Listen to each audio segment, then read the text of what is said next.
As the situation in the Ukraine is escalating, public interest is actually decreasing. I heard about someone who wanted to have a fundraiser for Ukraine, and he can't get anybody to sponsor it. Now, are we getting Ukrainian fatigue, do you think? Good afternoon, Angela. Good to be with you. I think there's always a risk of this. And I think, you know, when you look at the impact the Ukraine conflict has had on the everyday lives and family budgets of ordinary people, of course they're going to get sick and tired of it. The increased energy bills, the increased shopping bills, etc. People want to get on with their lives. But I think at heart, the British people do understand that there's an important principle at stake here, which is the defence of democracy. And that is why polling has shown consistently since the start of this conflict that the British public support the British government's involvement in the conflict, the weapons we're giving to Ukraine, etc., and standing up to an international bully like Vladimir Putin. So it's a very complicated situation. And of course, Angela, Putin's calculation is that the West is weak and eventually we will lose interest. And if he just continues with these appalling human wave tactics, just sending young Russian men they are mainly men, to their deaths, that ultimately he will prevail, which is why we've got this grandstanding in Mariupol today. It does seem as if we've reached some kind of extraordinary deadlock, though, doesn't it? Because, yes, the Russians are continuing to bombard and continuing to be very aggressive, but don't seem to have taken too much more territory. The Ukrainians appear to be digging in and defending their country really quite incredibly. But, I mean, are we going to stay with this kind of deadlock? What is your reading of the situation there at the moment? Well, I think your analysis is spot on, Angela. I think both sides are in a position where they can't win this war. I think that the Russians are exhausted. I mean, the figures are absolutely alarming when you look at the destruction the Russians have suffered. Something like 90% of their heavy armor, their tanks, their fighting vehicles, etc., destroyed. More than half the army, the Russian army, killed or injured, unable to continue the fight. So they're now relying on a mixture of conscripts and convicts. I mean, this is not a force that's going to win a war, but they can continue to cause a lot of trouble. On the Ukrainian side, they are short of weapons.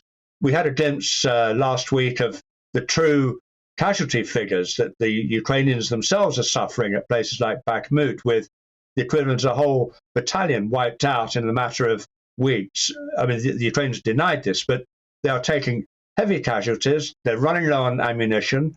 Some of the Western powers are humming and hawing about supplying more weapons, particularly fast jets. We've seen two frontline European states, Slovakia and Poland, offer jets. But, you know, the big contributor, the Americans, are saying no. Yeah. So, you know, again, it's a difficult situation. So, as you say, Poland saying, yes, you can have jets, America saying, no, we're not going to give you that kind of armory. What is it going to take, do you think, to make a shift in the balance of power here, where we can see an end to this war, presumably with the Ukrainians being on top and defeating Russia?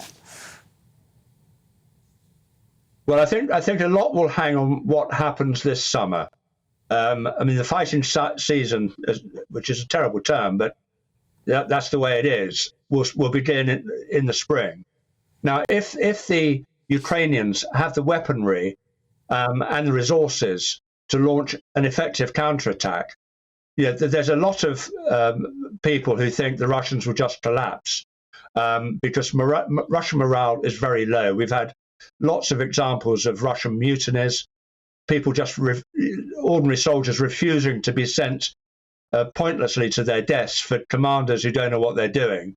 So, I mean, that is what we're going to be looking for. And if the West has any sense and wants this conflict over so we can get back to our lives, then we should give the Ukrainians the heavy armor, the heavy weapons, even the aircraft they need to make a decisive breakthrough in this conflict, teach the Russians a lesson, and get it over. I have to ask you about the injunction that's been taken out about him because of the way in which the children are being kidnapped and taken to Russia. Now, we've heard that he's going to be tried, if it's ever possible, for war crimes. Now, as I understand it, this is not actually being reported in Russia. So what effect, if any, is this decision actually going to have on Putin? Well, it isolates him, number one. I mean, Andrew, I covered the Bosnian conflict back in the 90s, and nobody ever thought we'd see Slobodan Milosevic and the rest of them standing trial, Karadzic. And 20 years later, there they were in The Hague. So it all depends on how the politics change, if they change. Putin's not popular in Russia. The reason the ICC prosecution is not being covered in Russia is because most of the media's dominated and controlled by the Kremlin, so they're not going to broadcast a story which would be an own goal for them. But, I mean, Putin can't now grandstand on the world stage. This severely limits his travel. It will impact those around him. And, of course, what has kept Putin in power are the money men, the oligarchs. They are looking at a Russian economy that's tanking. Their private wealth is diminishing.